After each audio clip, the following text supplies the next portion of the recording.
جو لوگ اللہ پر ایمان لائیں، کہیں کہ ہمارا رب اللہ ہے، پھر اس پر جم جائیں، ان پر فرشتوں کا نزول ہوتا ہے۔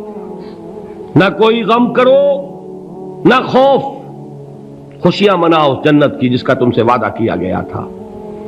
اللہ کی ربوبیت پر اطمینان جب انسان کو ہو جاتا، میرا رب اللہ ہے، ربی اللہ، انسان کے لیے نہ کوئی کھٹکا، نہ کوئی خطرہ، نہ کوئی خوف، نہ کوئی حزن۔ جو کچھ ہو رہا ہے کس کے اذن سے ہو رہا ہے؟ اللہ کے اذن سے۔ اللہ کے اذن کے بغیر پتہ تک نہیں ہلتا۔ یہ کوئی اندھا بہرا مادہ نہیں ہے جس سے مجھے کوئی خوف ہو۔ اندھا بھینسا چلا آ رہا ہو اس سے تو ڈرنے کا ہر انسان کو ڈرنا چاہیے، نہ معلوم کس کو ٹکر مار دے۔ لیکن نہیں، اس کائنات کو چلانے والا ایک سمیع و بصیر خدا ہے، وہ جو میرا دوست ہے، میرا ولی ہے۔ اللہ ولی الذین آمنوا یخرجہم من الظلمات الی النور۔ اللہ اہل ایمان کا ولی ہے، ساتھی ہے، پشت پناہ ہے، مددگار ہے، حمایتی ہے۔ بتائیے جسے یقین ہو جائے کہ اللہ میرا مددگار، اللہ میرا محافظ، اللہ میرا پشت پناہ، اللہ میرا حمایتی، اس کے لیے کوئی خوف ہوگا؟ اس سے کوئی ڈر ہوگا؟ میں مثال دیا کرتا ہوں ایک بہت سادہ، پنجاب کے دیہات کی۔ تو بڑا چودھری ہے اور کوئی غریب کسان ہے۔ اس غریب کسان کے جانوروں کو ہر وقت اندیشہ ہوگا چوری کا، کوئی میری بھینس کھول کر نہ لے جائے، کوئی میرا بیل کھول کر نہ لے جائے۔ لیکن جس کے بارے میں یہ سب کو معلوم ہو کہ وہ جو بڑا چودھری ہے وہ اس کا دوست ہے، اس کی بچیا کو کوئی خوف ہوگا؟ اس کی بھینس پر کوئی ہاتھ ڈالے گا؟ اسے کوئی اندیشہ ہوگا؟ نہیں۔ کیوں؟ کہ وہ بڑا چودھری، بڑا اس کا یہاں کا سردار، جاگیردار، سب کو معلوم ہے وہ میرا دوست ہے، کوئی میرے خلاف اقدام نہیں کر سکتا۔ اس دنیا میں یہ چھوٹی سی بات اگر آپ کے دلی اطمینان اور سکون کا باعث بن سکتی ہے تو ذرا تصور کیجئے۔ میں لفظ تصور استعمال کروں گا صرف اس لیے کہ اس کا ہم جس کو کہتے ہیں ادراک اور شعور کر نہیں سکتے، اگر کے ساتھ کر سکتے۔ اگر یقین ہو کہ اللہ میرا مددگار اور یقین ہو کہ اللہ ہر آن میرے ساتھ ہے، پھر کوئی خوف؟ کس کا خوف؟ کوئی شے اللہ سے بالا تر ہے؟ کوئی قوت اس سے زیادہ طاقتور ہے؟ کوئی اس کے ارادے کو بدلنے والا ہے؟ کوئی اس کی مشیت کے آڑے آنے والا ہے؟ یہی بات ہے جو حضور نے فرمائی، یہ ایمان کا حاصل ہے لب لباب، کہ دیکھو اچھی طرح اس بات کو ذہن نشین کر لو، اگر تمام انسان مل کر تمہیں کوئی نقصان پہنچانا چاہے نہیں پہنچا سکتے، مگر جو کچھ اللہ نے لکھ دیا ہو، اور تمام انسان مل کر تمہیں کوئی نفع پہنچانا چاہیں نہیں پہنچا سکتے، مگر وہ شے جو اللہ نے طے کر دی ہو۔ آپ پھر میں کہوں گا ذرا طاری کیجئے، اسے فرض کیجئے، اسے سوچئے، اگر اس حدیث پر ہمارا دل ٹھکا ہوا ہو تو کسی سے ڈر ہوگا؟ یہ مجھے نقصان نہ پہنچا دے، یہ میری رپورٹ خراب نہ کر دے، یہ میری انکریمنٹ نہ رکوا دے، یہ میرا یہ نہ بگاڑ دے، یہ میرا یہ نقصان نہ پہنچا دے۔ اس کا ڈر، اس کا ڈر، اس کا خوف، اس کی خوشامد، اس کے لیے جا کر طرح طرح سے اپنی عزت نفس کو ذلیل کروانا اس کے سامنے، یہ سب کچھ کیوں کرتا ہے انسان؟ جب سمجھتا ہے کہ اس کے ہاتھ میں میرا کوئی نفع ہے، اس کے ہاتھ میں میرے لیے کوئی ضرر ہے، یہ مجھے کوئی گزن پہنچا سکتا ہے، یہ مجھے کوئی نقصان پہنچا سکتا ہے، یہ میرا کوئی کام بنا سکتا ہے، یہ میری کوئی ضرورت پوری کر سکتا ہے، اسی کا نام شرک ہے۔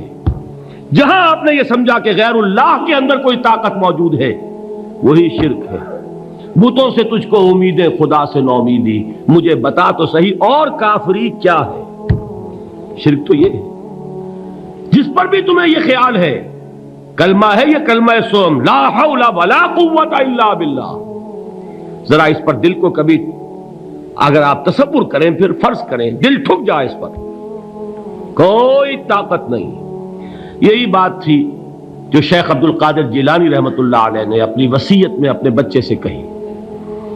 11ویں دینے والے ہیں، لیکن حضرت شیخ عبد القادر جیلانی کی وصیت اور تعلیمات کو کتنے لوگ ہیں کہ جانتے ہو؟ یہ جن مقامات تک پہنچے ہیں وہ کس چیز کی بدولت پہنچے؟ انہوں نے جو پیغام دیا وہ کیا تھا؟ اے میرے بچے، جس طریقے سے قرآن مجید میں حضرت لقمان کی نصیحتیں جو ہے نقل کر دی گئی ہیں، میں یہ عرض کروں گا بالفرض اگر قرآن حضرت عبد القادر جیلانی کے بعد نازل ہوا ہوتا تو شیخ عبد القادر کی یہ نصیحتیں بھی قرآن میں درج ہوتی. اتنی اونچی نصیحتیں ہیں. اے میرے بچے، اس حقیقت کو ذہن نشین کر لے، لا فاعل فی الحقیقت ولا مؤثر الا اللہ. اس کائنات میں نہ کوئی فاعل حقیقی ہے نہ مؤثر حقیقی ہے سوائے اللہ کے. کسی شے میں کوئی تاثیر نہیں اگر اللہ نہ چاہے. آگ جلا نہیں سکتی اگر اللہ نہ چاہے. پانی ڈبو نہیں سکتا اگر اللہ نہ چاہے. زہر ہلاک نہیں کر سکتا اگر اللہ نہ چاہے. کوئی چیز فائدہ نہیں پہنچا سکتی اگر اللہ نہ چاہے. تو در در پہ کیوں سر جھکاتے ہو؟ در در پر کیوں جبیں سائی کرتے ہو؟ سب کے سامنے کیوں ہاتھ پھیلاتے ہو؟ ایک اللہ سے مانگو، ایک اللہ کے سامنے زبین پر اپنی جبین رکھو. لا فاعل فی الحقیقت ولا مؤثر الا اللہ. نظر آتا ہے ہمیں کہ پانی پیاس بجھا دیتا ہے. پیاس بجھانے کی صلاحیت پانی میں نہیں ہے، اللہ کے اذن سے. کھانا بھوک مٹا دیتا ہے، بھوک مٹانے کی صلاحیت کھانے میں نہیں ہے، اذن رب میں ہے. دیکھیے یہی یقین تھا. حضرت موسیٰ علیہ السلام کا واقعہ یاد کیجئے. سامنے سمندر آ گیا ہے، قوم دیکھتی ہے پیچھے کہ گرد و غبار کا طوفان ہے. معلوم ہوا کہ فرعون اپنے لشکر سمیت آ گیا ہے. لشکر جب چلتا تھا تیز رفتاری کے ساتھ تو گرد و غبار کا جو طوفان اٹھتا تھا اس کا تصور کیجیے. اور لمحہ بلمحہ وہ قریب آ رہا ہے. پوری قوم نے کیا کہا؟ اے موسیٰ انا لمدرکون، اے موسیٰ ہم تو پکڑے گئے. قرآن مجید نے تو یہاں وہ باتیں نہیں لکھی ہیں، لیکن تورات میں یہ درج ہے کہ بنی اسرائیل جھگڑنے لگے، دست و گریبان ہو گئے موسیٰ کے ساتھ. موسیٰ ہمیں یہاں مروایا لا کر، اس سے تو ہم ہی بہتر تھے. وہاں کھانے کو ملتا تھا، زندگی تو تھی، بیگار ہم کر رہے تھے، موت تو نہیں تھی. اب جو کچھ ہوگا اس کا تصور کرو، جس طریقے سے ہمارے ٹکڑے اڑائے جائیں گے. تو لڑ رہے ہیں حضرت موسیٰ علیہ السلام سے. یہ تورات کی تفصیل ہے. قرآن میں صرف اتنا آیا ہے، پریشان ہو کر انہوں نے کہا انا لمدرکون، موسیٰ ہم تو پکڑے گئے. اس وقت موسیٰ کا جواب کیا ہے؟ کلا ان معی ربی سیہدین. نہیں، میرے ساتھ میرا رب ہے، وہ راستہ دے گا. بتائیے کہاں راستہ نظر آ رہا ہے؟ یہ ہے ایمان بالغیب. راستہ نظر نہ آئے تب اللہ پر یقین ایمان ہے. جیب میں پیسے ہوں اور تب دل کو اطمینان ہے تو ایمان کس پر ہوا؟ پیسے پر، اللہ پر نہیں.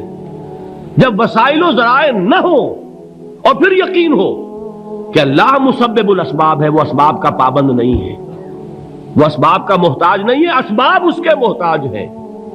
اگر یہ یقین ہے تو اللہ پر ایمان ہے. یہ نہیں ہے تو تمہارا ایمان اسباب پر ہے، وسائل پر ہے، ذرائع پر ہے، مادیات پر ہے، اللہ پر نہیں. اس وقت کہاں راستہ تھا؟ کوئی راستہ تھا؟ سمندر ہے اور ادھر سے لشکر آ گیا ہے. کلا ان معی ربی سیہدین. اب دیکھیے ایمان کہہ دینا آسان ہے، ہوا معکم اینما کنتم، جہاں کہیں بھی تم ہوتے ہو اللہ تمہارے ساتھ ہوتا ہے. لیکن اس کا یقین قائم ہو جائے تو زمین و آسمان کا فرق واقع ہو جائے. یہی بات ہوئی حضور کے ساتھ. غار ہے، چھپے ہوئے ہیں محمد الرسول اللہ اور آپ کے وہ یار غار ابو بکر صدیق رضی اللہ تعالی عنہ. اقبال نے حضرت ابو بکر کی شان میں چند اشعار کہے صرف، لیکن واقعہ یہ ہے کہ بھاری بھاری نظموں پر اور قصیدوں پر بھاری ہے. طویل ترین نظمیں اور قصیدے ہوں ان پر بھاری ہے. ہمت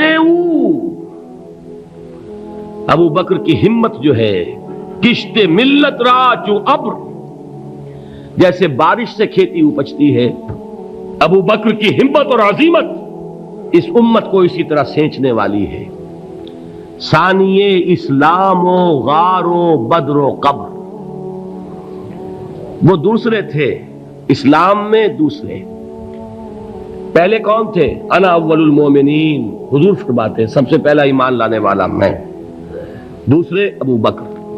ویسے ہمارے ہاں یہ چلتا ہے اختلاف، حضرت علی پہلے ہیں کہ حضرت ابو بکر پہلے ہیں، لیکن اس میں بڑی خوبصورت تطبیق قائم کی ہے علماء نے، اور بہت صحیح ہے۔